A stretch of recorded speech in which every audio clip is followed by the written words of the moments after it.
Bab 1613. Dua iblis bertemu. Belumkah aku katakan? Nanoren terkejut, dan kemudian berkata, teman seiman, Blacky Jiang itu tidak sendirian, ada banyak kultivasi iblis yang bersekutu padanya, dan mereka sangat kuat. Jadi lebih baik kita jangan pergi. Apakah kamu tidak pergi? Kata Erikin. Aku mati pun tidak akan pergi. Pergi ke sana sama saja mencari mati. Nanoren menggelengkan kepalanya.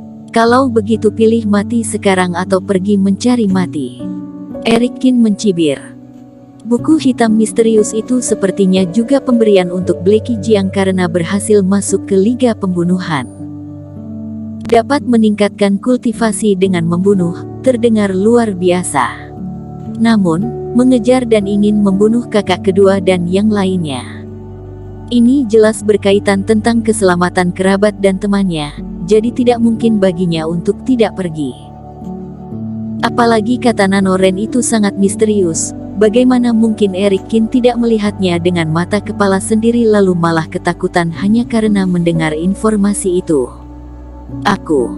Nanoren ingin menangis tanpa air mata. Ia tahu dengan jelas bahwa baik Blacky Jiang maupun Erikin bukanlah orang yang mudah disinggung. Jangan basa-basi lagi, tunjukkan jalannya. Tanpa sadar, Erikin meraih Nanoren, seperti sedang meraih seekor anak ayam. Dia tiba-tiba terbang menuju arah di mana Nanoren datang. Tamatlah sudah, dua iblis bertemu.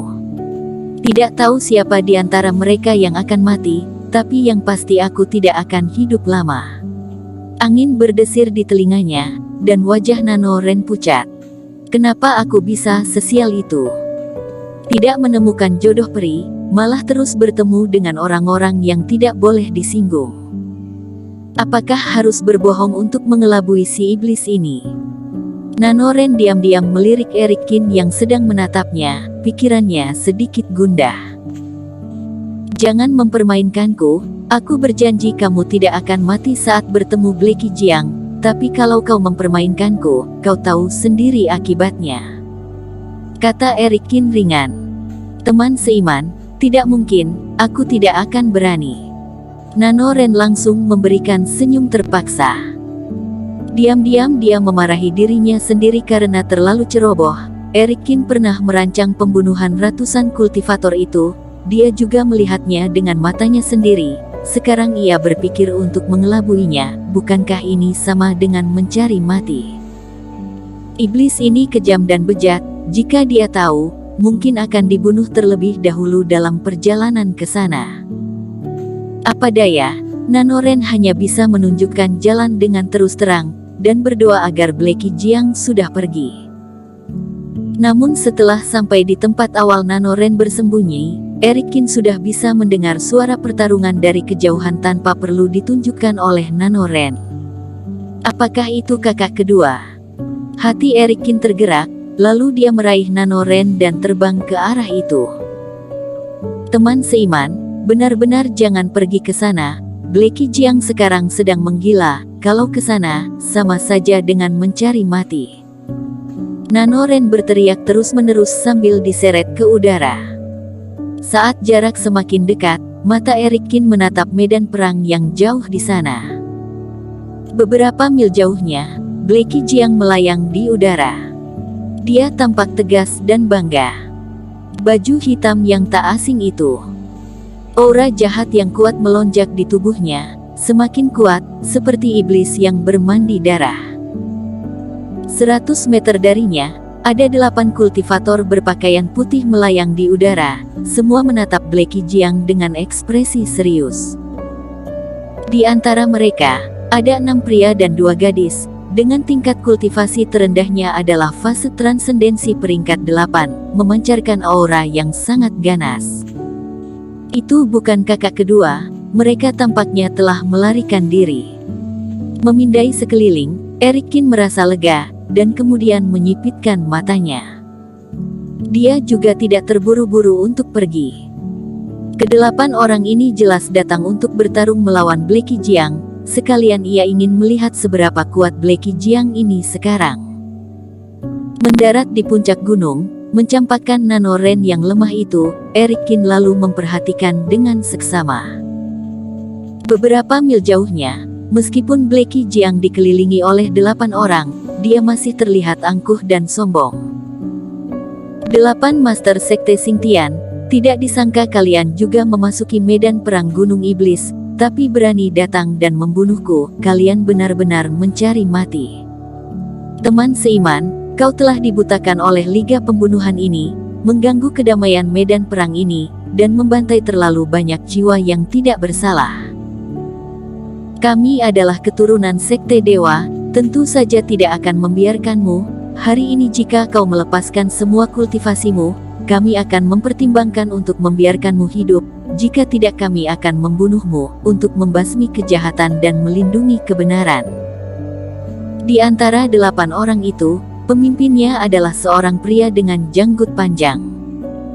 Dia memegang pedang panjang dan berbicara dengan serius. Haha, kedengarannya semerdu nyanyian. Kalian, Sekte Xingtian, juga iblis saat itu, tapi akhirnya berkhianat dan bergabung dengan Sekte Dewa. Sekarang kalian berlagak menjadi pembela kebenaran. Setelah mendengarkannya, Blackie Jiang tidak bisa menahan tawa. Blackie Jiang, kamu berani menghina sekte kami. Seorang kultivator berteriak dengan dingin. Menurutku ini menarik, tak disangka setelah bergabung dengan sekte munafik itu kalian rupanya telah belajar banyak. Blackie Jiang mencibir, kalian telah berada di sini sebelumnya, menyaksikanku membunuh orang-orang, dan melihat orang-orang dari aliansi bayangan pergi, lalu menunggu kesempatan ini. Kalian berdelapan, mata kalian tidak pernah meninggalkan kitab sihir hitam pembunuhan di atas kepalaku. Jika kalian ingin membunuhku dan mengambil benda ini, katakan saja, sangat konyol untuk berbasa basi di sana. Teman seiman, bagus kalau kamu sudah tahu. Pada saat ini, pria itu tidak lagi bersembunyi. Dia menyipitkan matanya dan berkata, melihat bahwa kita pernah bersekutu, serahkan benda ini, dan beritahu rahasia buku itu, maka aku akan mempertimbangkan untuk melepaskanmu. Lepaskan aku. Hahaha. Blackie Jiang dengan sinis berkata, tinggal sedikit lagi sebelum aku mencapai puncak. Kebetulan kalian berdelapan ada di sini, jadi jangan berpikir bisa pergi hidup-hidup. Sombong, adik seperguruan, maju. Wajah pria berjanggut itu berubah dan dia berteriak. Mereka datang untuk kitab sihir hitam pembunuhan ini, dan karena Blackie Jiang tidak mau menyerahkannya, maka mereka hanya bisa membunuhnya. Masih tidak mengakui bahwa kalian munafik. Blackie Jiang mencibir ketika melihatnya. Menara hitam besar pun muncul di telapak tangannya, lalu ia membantingnya ke arah murid sekte Xingtian. Beberapa orang itu terkena menara raksasa, lalu mundur. Tidak bisa melawannya sendirian, tunggu formasi. Pria berjanggut panjang itu berteriak, dan 8 kultivator semuanya membuat reiki dalam jumlah besar, dan seberkas cahaya naik ke langit.